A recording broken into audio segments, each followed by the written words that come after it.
Please subscribe Paathu tech channel, like it and share it. ఈ వీడియోలో మనం సవరించిన పన్ను స్లాబ్లు గురించి తెలుసుకుందాం. 2025-26 ఫైనాన్షియల్ ఇయర్, మరి అసెస్మెంట్ వచ్చేసి 2026-27 సంవత్సరం నుండి అమల్లోకి వచ్చేలాగా సవరించిన పన్ను స్లాబ్లు విధించడం జరిగింది. మరి అవి ఏందో చూద్దాం, దీని గురించి వివరణ తెలుసుకుందాం. ఇక్కడ చూడండి, ఆదాయ స్లాబు, ఆదాయ పన్ను రేటు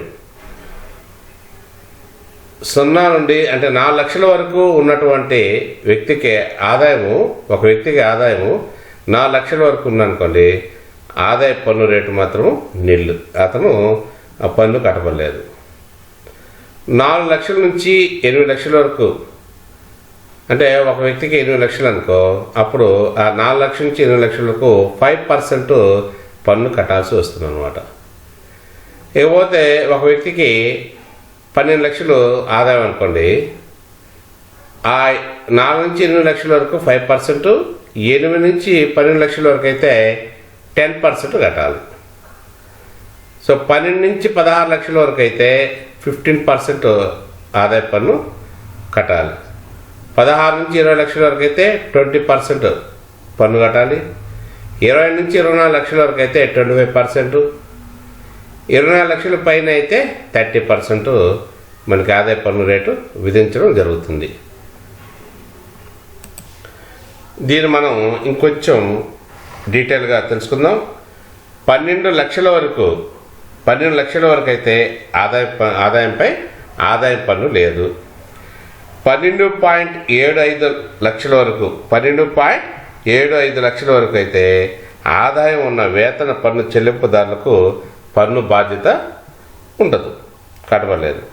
కొత్త పన్ను విధానంలో 4 లక్షల వరకు ఆదాయ పన్ను రహితము.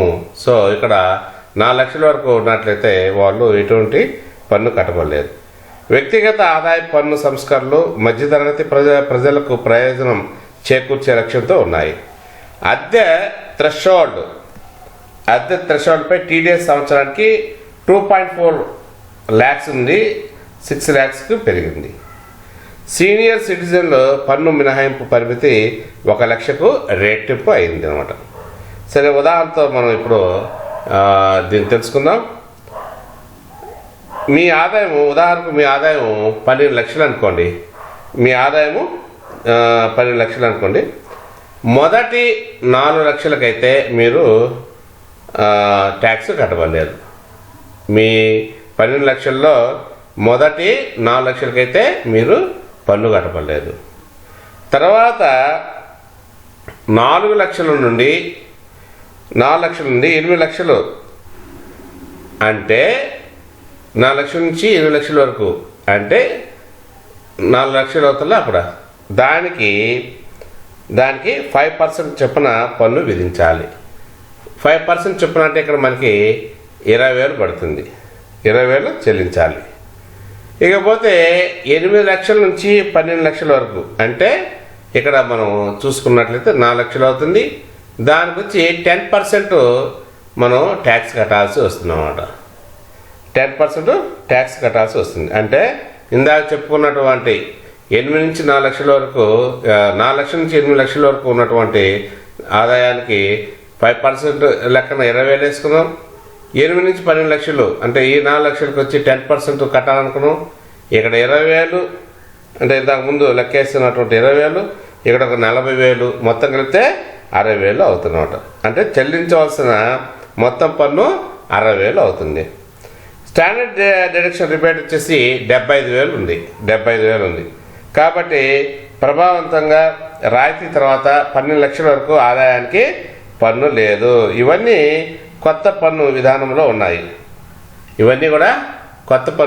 ఉన్నాయి. కాబట్టి మధ్యతరగతి వేతన జీవులకు ఇది శుభవార్త అని చెప్పుకోవచ్చు.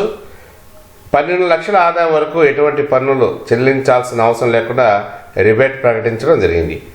దీంతో పాటు కొత్త ఆదాయ పన్ను విధానంలో స్లాబ్ను మార్చారు.